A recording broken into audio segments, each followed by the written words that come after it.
EdTech Mondays Africa is supported by the MasterCard Foundation Center for Innovative Teaching and Learning and is part of the MasterCard Foundation Young Africa Works programming. Glad you could join us on yet another edition of EdTech Mondays Africa. My name is Joy Doreen Bira.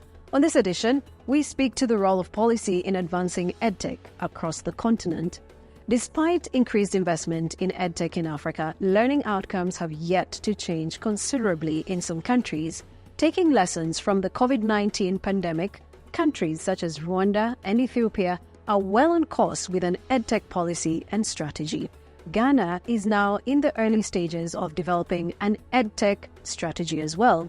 Other African countries have ICT in education strategies to guide investment in technology too, but are they based on country-specific challenges? According to the World Bank's Education and Technology Readiness Index, which identifies and measures the different enabling factors required for EdTech to be practical, policy and practice are some of the foundational components that need to be well structured for technology in education to be effective. While we can never replace the magic that happens between the classroom and teachers, frameworks that inform overall technology usage in learning are needed. On this edition of EdTech Mondays Africa, we ask, for a continent with a deficit of close to 15 million teachers and one that is starting to pivot from traditional teaching methods to technology-enabled teaching methods, what is the role of policy in advancing education technology in Africa? What should be prioritized in the formulation of EdTech policies? We are joined by Dr. Yao Osei Educhung, the Minister of Education in Ghana, Conrad Sake, Minister for Basic and Senior Secondary Education in Sierra Leone, and joining us virtually from Ghana's Cape Coast is Regina Mensah from Inspiring Teachers Ghana. In studio with us, we have Suraj Shah, who is the Head of Strategic Partnerships and Thought Leadership at the MasterCard Foundation Center for Innovative Teaching and Learning. Thank you both so much for joining us. And we need to start with a conversation that we had on the sidelines of the Ministerial Forum on EdTech in Africa that happened in Abuja, Nigeria, where we spoke to the two ministers, Dr. Yao Osei Educhung and Sierra Leone's Minister for Basic and Senior Secondary Education. And we started by asking them to assess their education systems and what some of the policies that are in place have been able to achieve. The Ghanaian education system is undergoing a major transformation from kindergarten all the way to the university. Every aspect of the education system is being retooled in our response to the fourth industrial revolution. We believe that in this knowledge economy, our bauxite resources, our mineral resources, gold, everything matters, but it doesn't matter much compared to our human capital development. We've invested so much so that every child in Ghana now has an opportunity of going to senior high school. It didn't used to be the case 7 to 8 years ago. At that time, if you did not come from a home where the parent could afford to send you to senior high school, your education journey ended at junior high. But we recognize that in this fourth industrial revolution, everything is changing. Jobs that we knew were so good, reliable, will no longer exist in the next few years. So in order for Ghana to remain competitive in the global economy or global sphere of things, the government decided that education, moving from kindergarten all the way through high school to the university, had to be looked at through a different prism altogether, and that brought about the free secondary. At the tertiary level, we used to have a student loan, but somebody had to guarantee for you. But now we say no guarantor. Anybody can walk in with your national ID and you can get a loan to secure for yourself tertiary education. But we've also begun to look at the purpose of education. We are looking at the relevance of our education system. And that is what took us to STEM, science, technology, engineering, and mathematics. Then we began to look at how do we build new schools that are focused on STEM. How do we ensure that our young women get similar opportunities as a young men. So we started developing STEM high schools for girls to make sure that we can get their numbers up. The good news, though, is that Ghana have attained secondary parity in secondary education in terms of gender parity. Before the introduction of free secondary, for every 100 boys that were in high school, there will be 68 girls. But this year, this academic year, for every 100 boys, we have 106 girls in our senior high schools. Right. Fascinating story. And that is what takes us to a place where we say, in Ghana, it's about the courses the women are pursuing. It's no longer about them going to high school. So we also have to open to them the opportunity for STEM education. So this is how EdTech space is working in Ghana. Sierra Leone, as you've said, has 8 million people. In 2018, they decided to introduce what I would call poor policies in the educational system. So they introduced an initiative called the Free Quality School Education Initiative. Through this process, they offered free tuition to young people, free examination, you have free school meals, you have free teaching and learning materials, and all of those. As a result of that, we have had an increase of 1 million learners in the system. But just to go a little bit into detail, Sierra Leone has also experienced 3 major shocks in our history. First, there was an 11-year of civil war where the infrastructure was destroyed. Teachers were either killed or they moved to other countries, and some of them never returned. We also, at the end of that war, when we started to recover, we then realized that there was now a new virus in town called Ebola, and our educational system had to shut down for about 2 years. And like everybody else in the world, we also had the mishap of COVID-19, where the educational system had to shut down again. As a result of that, the government took a deliberate action that introducing educational technology might be the best tool to leapfrog our way to the 21st century, but also to recover for the learning loss that we've had as a result of those 3 shocks. So this is why educational technology sits right at the center of our educational system. Interesting.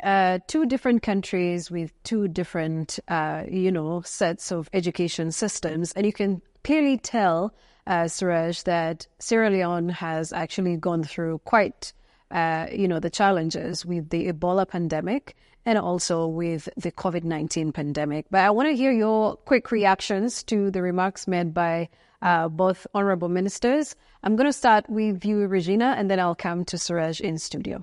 After listening to both ministers, what I would want to actually look at is they've all come up with fine policies that probably are working in both countries, including mine. But what I want us to look at is the implementation stage, where the problem is. Policies are there, but they are crafted to be implemented. And so it is at the implementation stage that you really get the right effect of that kind of policy that has been formulated. I'm saying this because I happen to be in between. I've happened to work with some of these policies being implemented, and I'm kind of a trainer in between. I've been with a standard-based, I've been with a common core program, and now I'm with a secondary school that my minister is talking about. But when we go out there, we realize that the problem is with the right resources for implementation. So it is my belief that with this gap, if the 2 current ministers will look at it well, then these very fine policies are going to give us the fine results that they need be. Great. Suraj, what are your thoughts? I really would like to commend the 2 ministers from Ghana and Sierra Leone for spearheading the new kind of education needed. I'll come back to Regina's point because she's got a very valid point. One of the things is, we worked with these 2 ministers in the Abuja event, as well as in Ghana. We've got a deeper relationship. And let's start with Dr. Ejitum in Ghana. And he keeps talking about the fourth industrial revolution a couple of times. This is very, very important to note.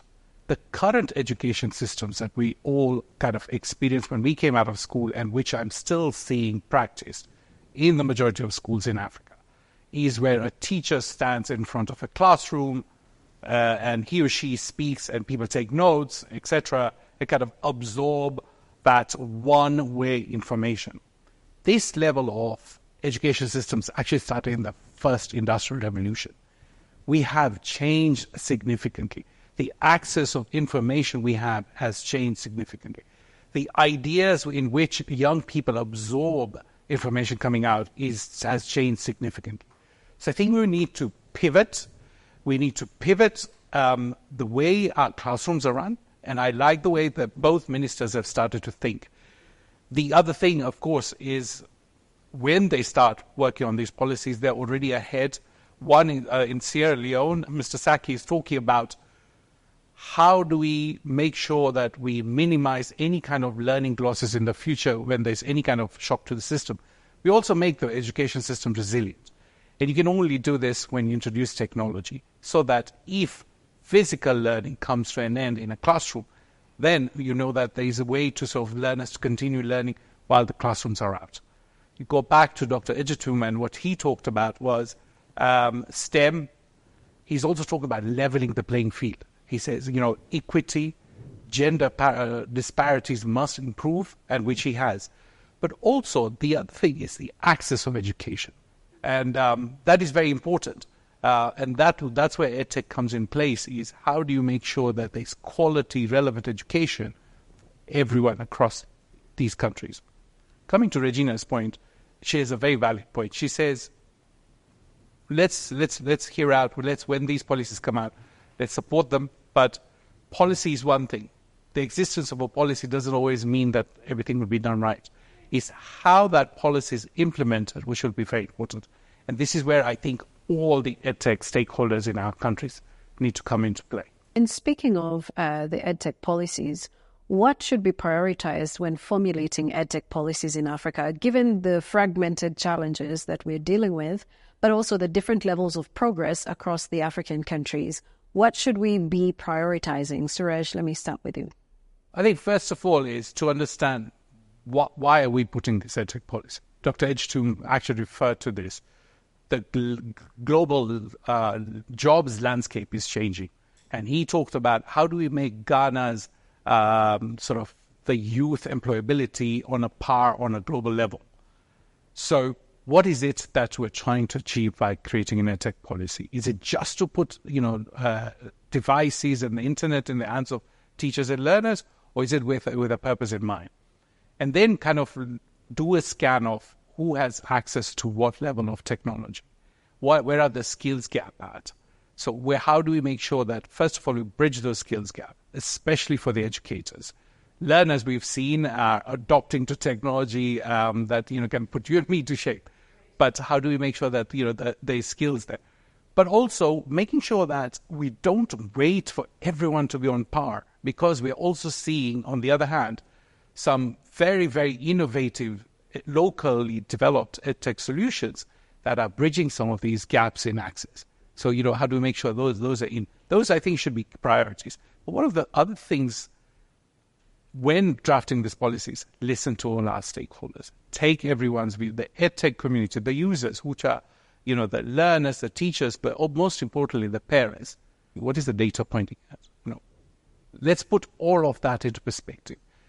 We've seen already through some of the ministerial forums we've had is the governments are saying this is now not something we will do it alone. And they're open to working with stakeholders. That will create the recipe for success, is when they open working with private EdTech stakeholders. Right. I like that.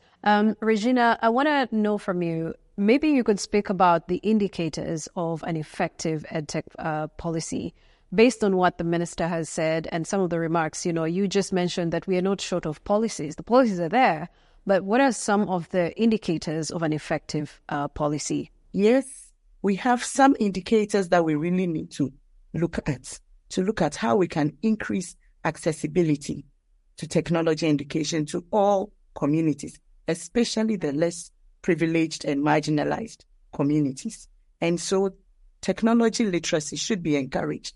This is one of the indicators that we can look at. Another one, too, is to look at how we can measure the upward trajectory of learning outcomes. So we can say that, for example, it's an example that probably by 2026, we would see that by implementing policy XYZ, our country's number of candidates would have increased, and their performance would have increased up to this percentage in their basic education examination. That's just an example. So when we have that, it can also help us to be able to come out with a policy that is well geared towards making teaching and learning effective. And then I would also like to talk about trying to increasing the gender gap, where we have, like what he said, that we have to have equal number of, my minister even said that, have the equal number of boys and girls having access to technology in education. I like that. And, one of the challenges that some countries are facing today is the fact that, a lot of focus has been placed on the learner or the student, and less focus is being placed on the teachers. So we asked the honorable ministers how their countries are doing in terms of striking a balance where we are seeing focus on both the student or the learner as well as the teacher. And let's listen into what they had to say. Then we'll be back and continue the conversation. I think what's fascinating is Ghana started one tablet, one laptop, one teacher before the deployment of the student tablet. So the teachers were ahead of the curve. And then we had funding from the World Bank, a grant from the World Bank to train teachers as to how to acquire online teaching skills. So that also happened. And then through our National Teaching Council, which is the organization that licensing teachers, continuous professional development courses were offered as to how to acquire literacy skills. Then we began to take a look at our teacher education regime and realized that we used to have 2 years in the classroom, 1 year in the field, and you become a teacher. And we felt in this 21st century that was not enough. So 4 years ago, we introduced a 4-year bachelor degree program 5 years ago. The graduates are out, and their expertise is very different. They had 4 years, a bachelor's degree, even if you're going to teach kindergarten. And these people now have the requisite technological skills to step into our classroom any day and be able to make a major impact. But the continuous professional development is key.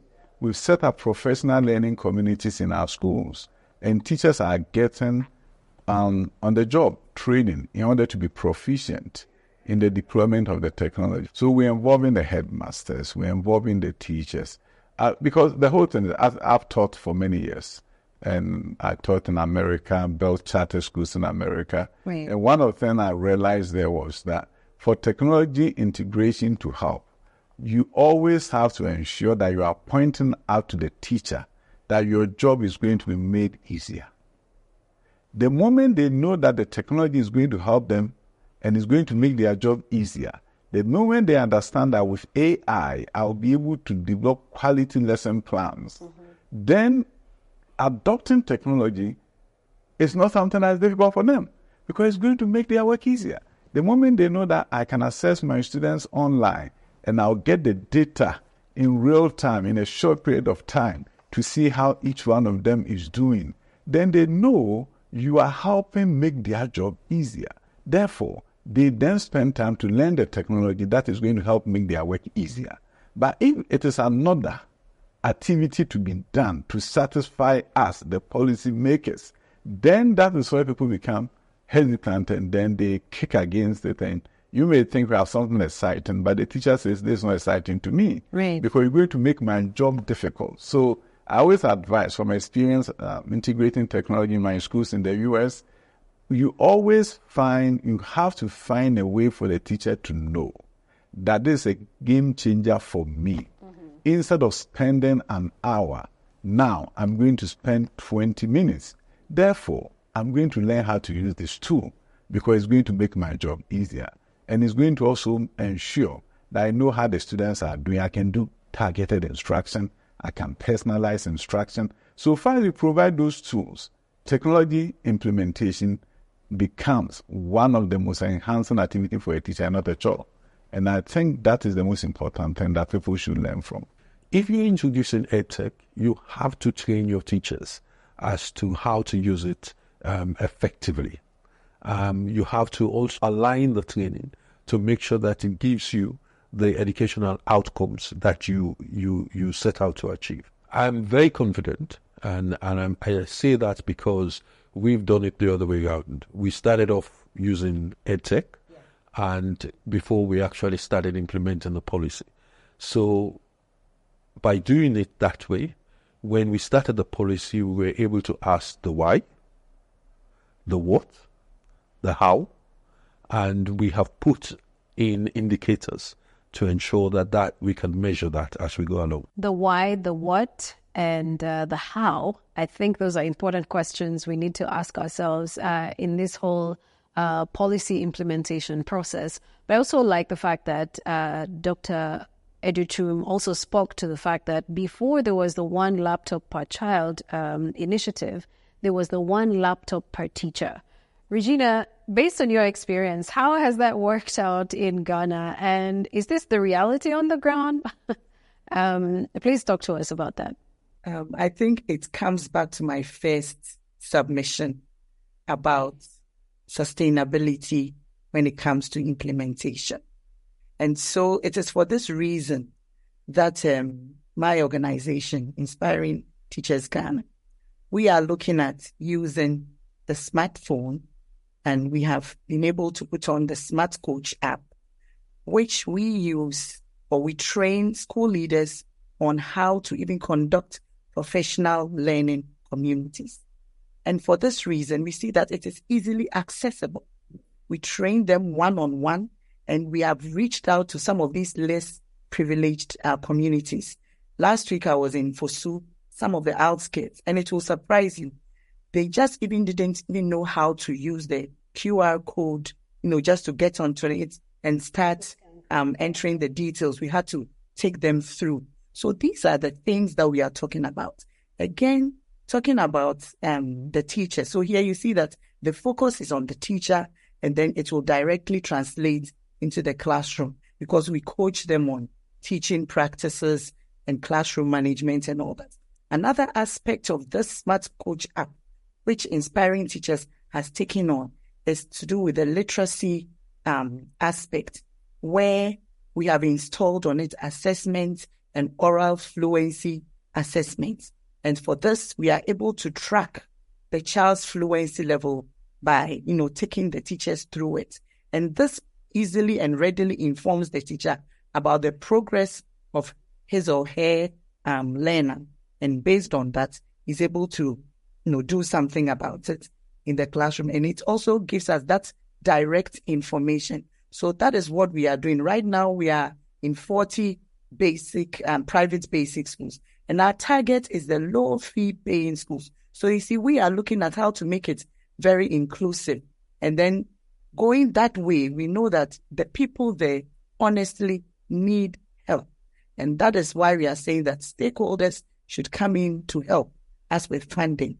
And with that, we'll get on to get the target that EdTech seeks to achieve. Great. Suresh, I want to hear your thoughts as well, because as far as we are seeing, based on Honorable Minister Conrad Sake's remarks, the when, the how, the why, and also the where play a huge role in making sure that our policies actually do work for us. The intention meets the purpose. Talk to us more about that. So it's what I previously mentioned is, before you put pen to paper, well, now that is an old saying, but when you're drafting a policy, the focus, the North Star, why are we doing this? That is very important.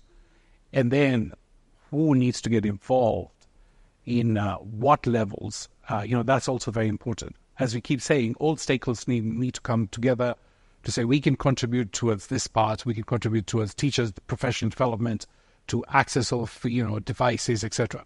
Regina has a very important point she talks about is smartphones. And Regina, we've even come across locally developed solutions on feature phones. Because let's face it, realities, even in peri-urban situations in Africa, even a smartphone is expensive, is not always possible, or data is not always possible.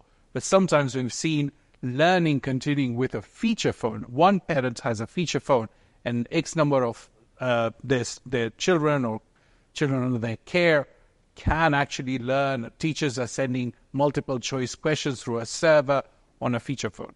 So while access to device is getting a lot better than it was, say, about 5 to 10 years ago, we still need to make sure that all that learning comes under a focus, a goal of why are they learning? Why are we learning this way? What are we trying to achieve out of these skills that are being honed into the learners, into the educators, as well as, carrying on learning, the relevant, focused learning. Some of the things that were very interestingly we heard back in our ministerial forum in 2022 in Kigali was, in order to learners to catch up with the learning losses while they were at home, we had to curtail curriculum. And so then we assessed them, that we saw that there wasn't a lot of sort of losses based on curtailing the curriculum. That makes us question, are we still on the right path of loading so much curriculum? Can we make relevance out of our current curriculum using technology? Kenya is on its path of competency-based curriculum. That may kind of help shape the learners, keep up with what are they good at and how will they achieve this. But here again, it's technology that will help them create. AI came up. Dr. Ejetum talked about AI quite often. The other point that Dr. Ejetum also made was access to students by teachers who are now using technology and a lot of data. EdTech policies need to make concessions on what is, how would we collect data through the implementation of education technology across the country? What is that data informing us, and how do we keep, making sure that our implementation's on the right path? Do we need to follow up in 3 years and relearn and point ourselves in a different direction? So that's also very, very important. Great. And so when we talk about this, of course, there's the power of comprehensive EdTech policies, but also we know that not all African countries or African governments in this case are on the right trajectory when it comes to drawing up the strategies or the roadmaps and the policies themselves. Tell us about some of the partnerships we have where we have supported the drafting and strategizing on EdTech policy. I keep talking about the 2022 Ministerial Forum, but it was a very important Ministerial Forum because most ministries of education emerged from the COVID-19 pandemic. In all our lifetime, we've never seen shocks to our systems like the pandemic presented. Learners were sent home, teachers were sent home. Ministries struggled to find out where they were, what kind of technology they have access to. A lot of them pivoted and started doing radio and TV lessons, hoping that learners would tap in and listen and continue some form of education. But in that forum, the ministers, representatives of governments came up to us and said, it is now time to put some resilience into our education system. Not only to overcome shocks like this in the future, but to also make sure that with this, we're opening up education for those out-of-school learners as well. In Africa, you look at I don't have the statistic on me, but more and more girls drop out from secondary school level of education. What if we had a way to make sure that there's learning anytime, anywhere? So that sort of when we're doing these policies, these are the kind of work that... So based on that feedback, Mastercard Foundation Center for Innovative Teaching and Learning partnered with the World Bank on supporting countries' mainstream hybrid models of learning. Some of the work in this area is something what we call Policy Academy. It is a sort of like a support tutorial as such to think through what those strategies would look like when you're developing a hybrid model of learning. But it's one thing to say that we will have a hybrid model of learning and we'll have a policy that supports it. Do we have the sort of resources for it? How do we plan for that? So all of that comes through our support to these countries from the partnership with the World Bank. We did one policy academy in 2023. 12 countries took part across Africa, and the Sahel region is the 13th region. A lot of the countries came up with some amazing strategies that they're now internalizing and kind of working on to say, where can we start implementing some part of it as a proof of concept to understand how well a hybrid model will work, circumstances, the resources the country has. But two countries, Rwanda and Ethiopia, I believe you made reference to that, Joy, actually went the next step and said, we're ready. We're ready to start translating this into a policy which we can use to implement and invite all other stakeholders to implement. So both countries, in Rwanda, the policy is undergoing the final approvals within the government. In Ethiopia, the policy and strategy has been approved. Great. And that's some progress that we're seeing.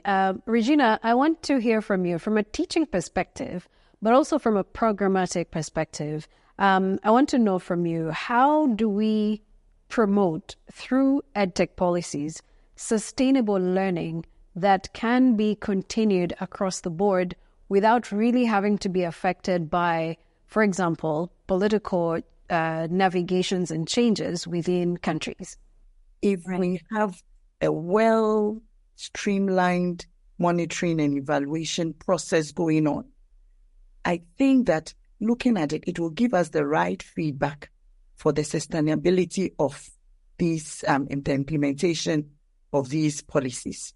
I'm saying this because if these monitoring and evaluation measures or tools are not well streamlined or well laid down, you will have a checkered kind of system where a very nice policy is brought up, stakeholders brought on board, and suddenly the reason for the policy itself being made is not achieved. I mean, the purpose is not achieved.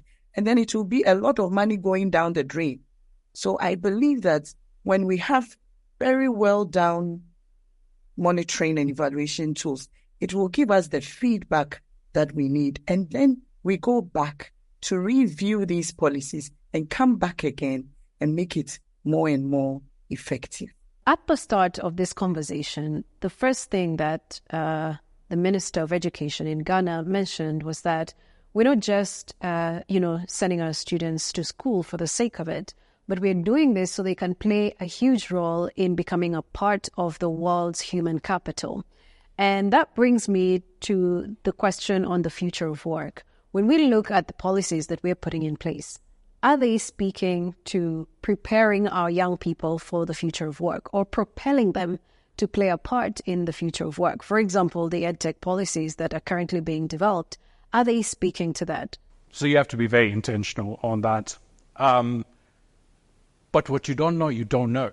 So where are the next 10 years jobs coming from? Do we ever know? We have certain future scientists that can help us build that.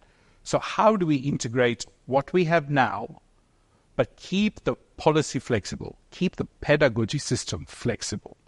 What we're seeing is, during my times, we all excelled in a vertical because there was a job for us. Now there aren't. So how do we ensure that our teaching methodologies, the technology we use, are making learners kind of more horizontal and kind of adaptable to change, and then kind of have a wider concept of what works than kind of, very, very specialized fields. So in the two policies that I've talked about in Rwanda and Ethiopia, they've actually put in clauses to check again on the policy reviews to see if they're on course with vis-a-vis the new sort of jobs out there, etc. It's on everyone's tip of their tongues to talk about big data, AI, and saying this is where jobs are. But who's going to grow the food? Who's going to make the roads? Who's going to engineer new medicines? All of that also will need a lot of science put into it, a lot of technology know-how put into it. We're already seeing that the medicine and doctors and operations are going to be taken over by robots. But those jobs that the robots will replace also need to go into those who create that technology. So I think it's a win-win situation. The policies just need to be nimble and very, very flexible to change. The Ghanaian education system is in a very unique place. If you look at the construction of STEM schools, and we are not looking at the art, we are not leaving out the arts. We're also doing creative arts high school, for example, that is going to bring students from across the country and going to train them and get them participate in the global economy in terms of the creative arts, which is a very vibrant part of what people are doing in Nigeria. So what we are doing is not to leave at the arts, but I always say that STEM is not grounded enough. So if you want to go to STEM, STEM may lose steam. So we are focused on STEM, but not to the exclusion of the arts.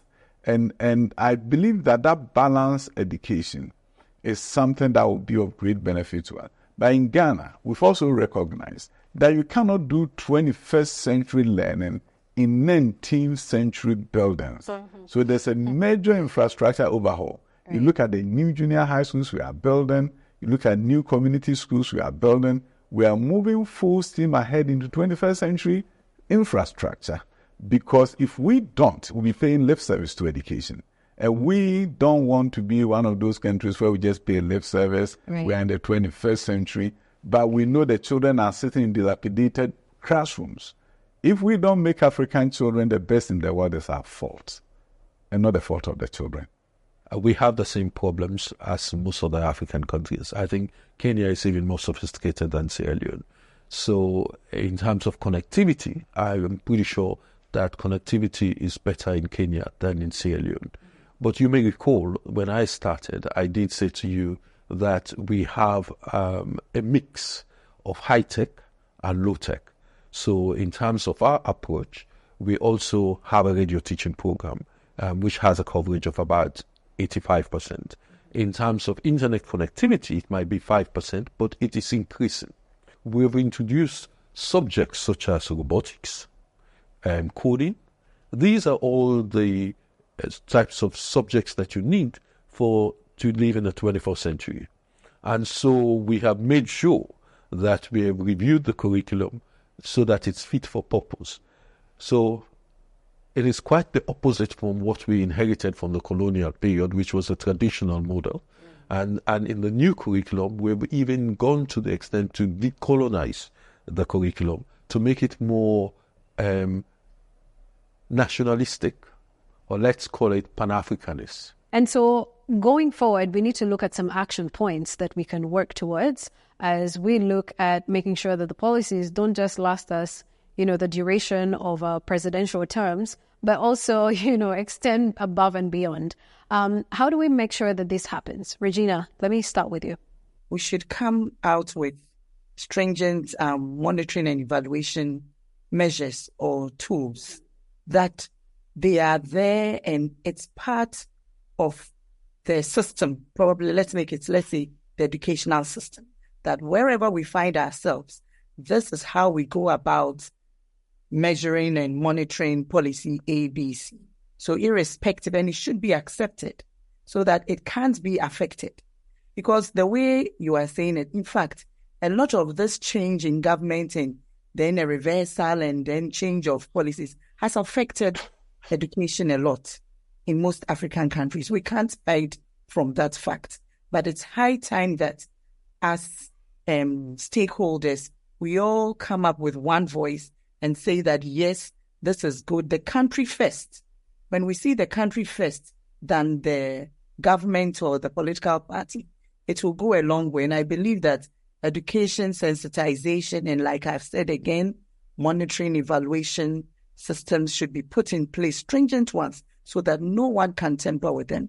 No one can tamper with them. Monitoring and evaluation systems.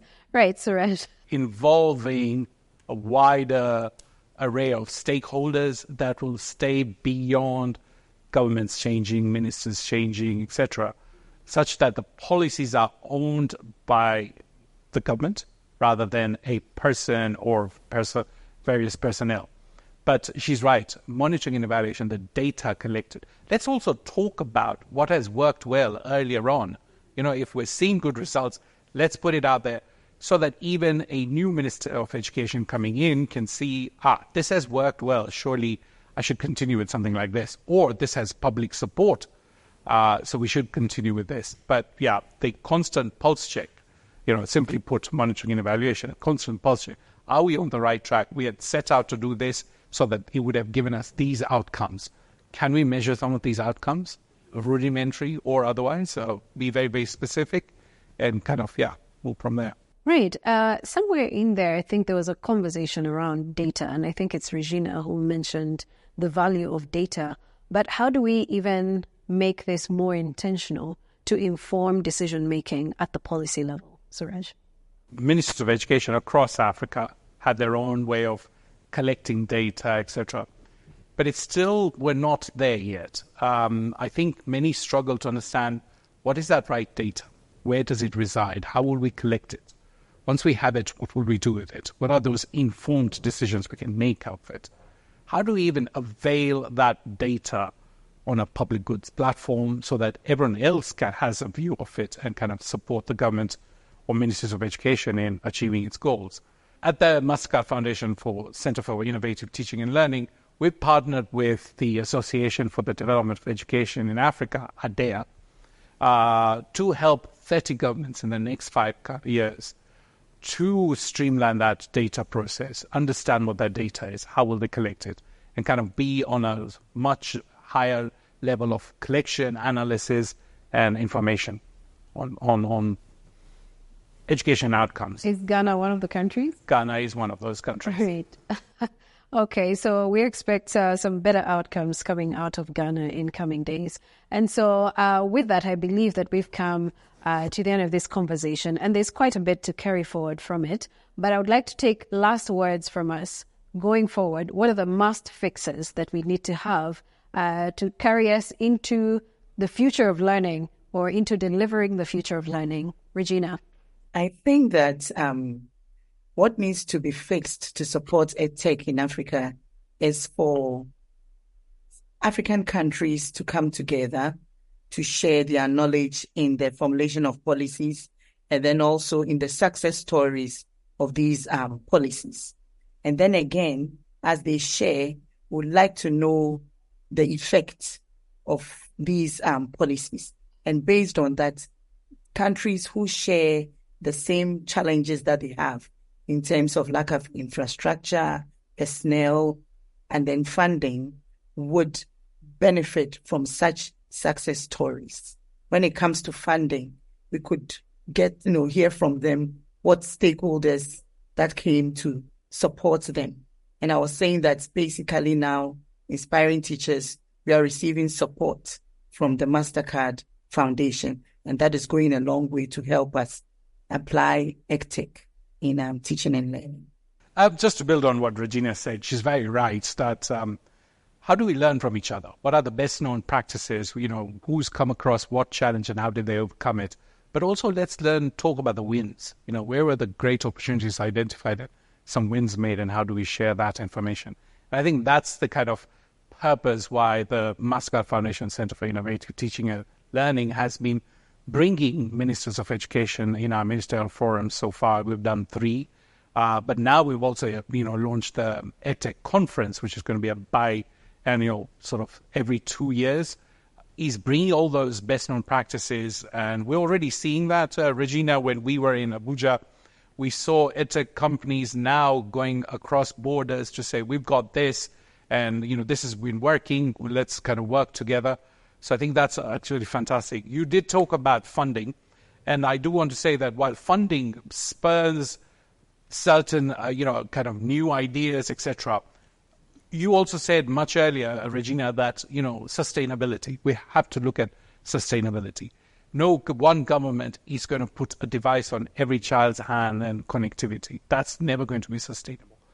But if we show the parents the value of learning using technology and how that improves skills outcomes, jobs prospects, etc., parents are willing to sacrifice and put in, help support those EdTech policies. All right, so we need buy-in from all the stakeholders, not just the governments in this case, but we also need to bring on board the other stakeholders. And actually at the EdTech conference and the ministerial forum this year, one of the major issues that did come up were the fact that there is need to invest in data. We need to review our policies, and also we need to lay the ground, the infrastructure that supports the investment of education technology across Africa. And so there's quite a bit to take out of this conversation. The why, the intentionality of the why, the how, the where, and for who, just like Honorable Minister Conrad Sake said, are some of the things that we need to put into consideration. But moving forward, how do we bring all stakeholders on board to make sure that we are intentionally investing and putting out policies that outlive our political durations across the African continent? Well, do care to join us for our next conversation. Thank you all for watching this conversation on the role of policy in advancing EdTech in Africa. My name is Joy Doreen Bira. Thank you for joining us, and we'll see you on the next edition. EdTech Mondays Africa is supported by the MasterCard Foundation Center for Innovative Teaching and Learning and is part of the MasterCard Foundation Young Africa Works programming.